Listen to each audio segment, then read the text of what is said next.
Man hat ganz wenige Informationen über das Spezielle für Geissen, so ein Agroforst zu machen. Und einfach herausgefunden, dass wir es einfach probieren müssen, wie das am besten geht.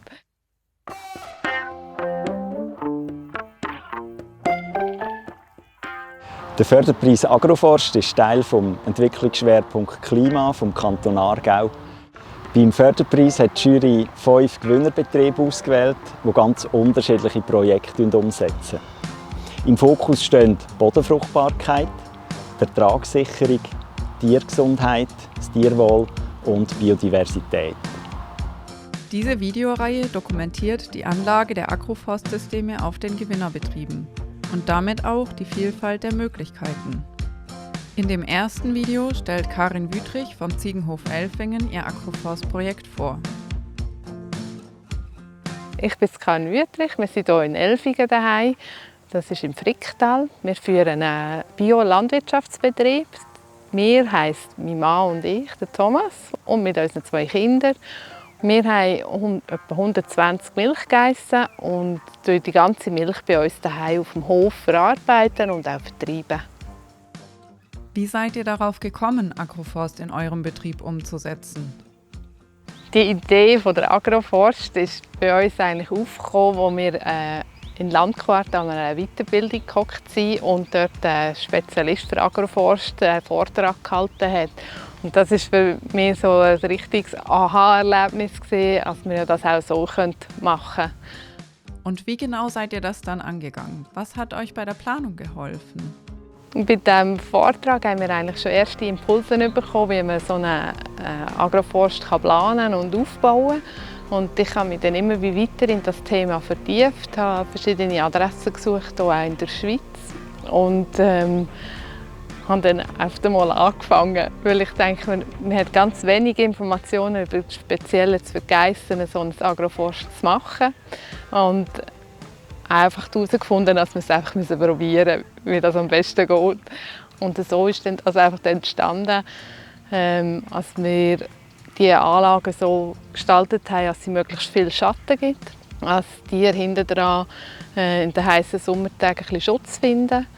Und wir haben Sorten gewählt, die sehr hitzetolerant sind und schaut natürlich, dass keine Giftpflanzen oder so drin ist.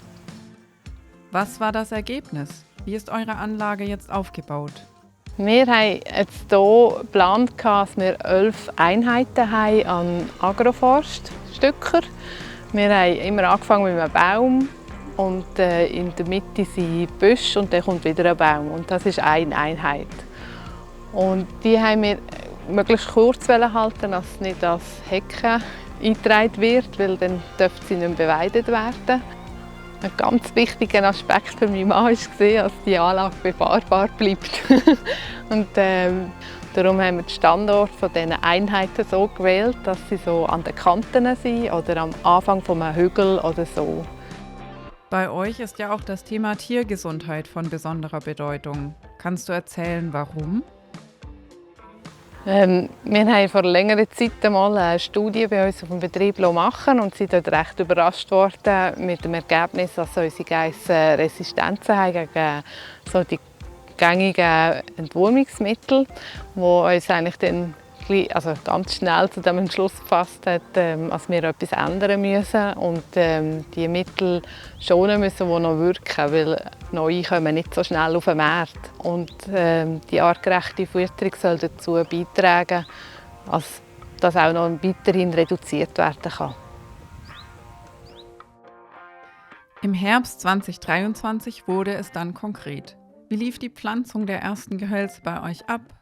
Es war ein ziemlich nasser Herbst. Wir mussten dort richtige Zeitfenster suchen. Und was uns besonders gefreut hat, sind als Marktbesucher von uns eigentlich sie helfen als Freiwillige. Wir hatten auch eine Schulklasse hier von der Werkstatt, die uns auch ebenfalls tatkräftig unterstützt hat. Und sie haben sicher 2 Einheiten, die Schüler gepflanzt haben.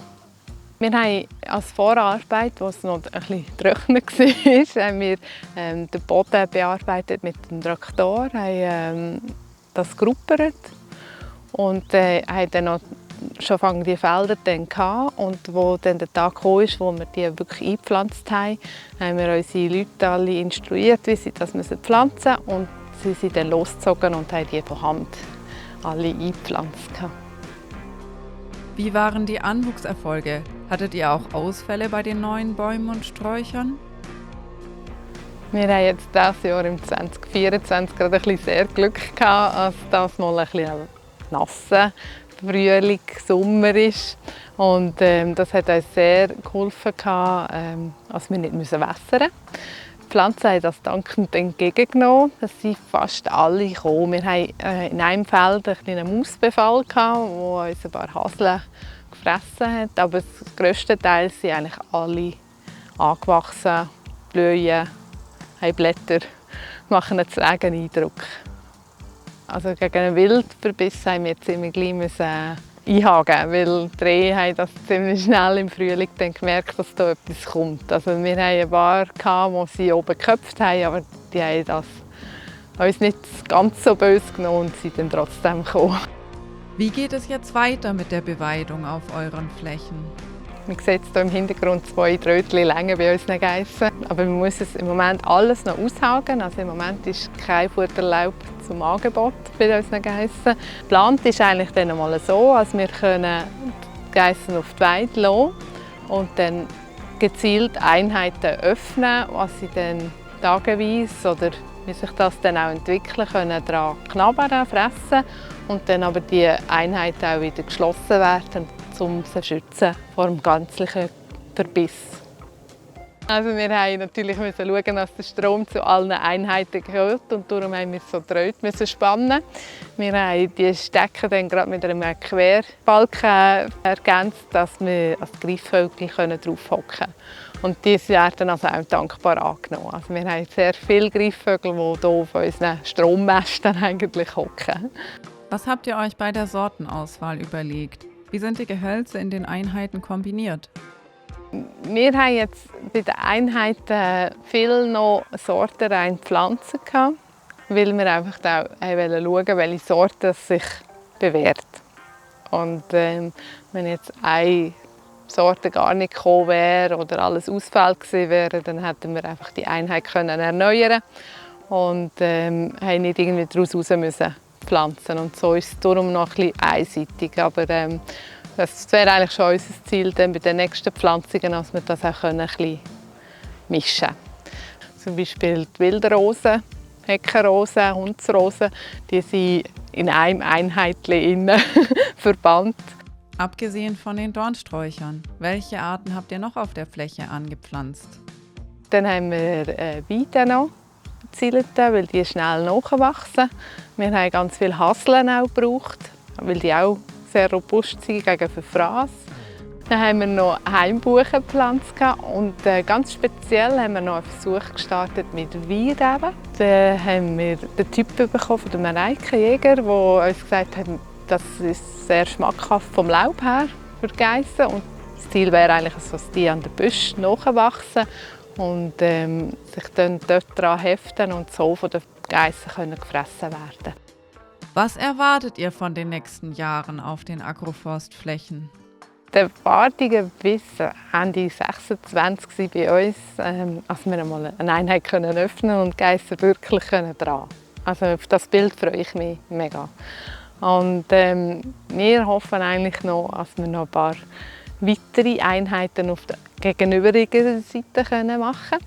Dann wäre es schön, wenn wir dann im 26 da oben stehen und auf die andere Seite schauen, wo es auch schon ein paar Einheiten wird haben.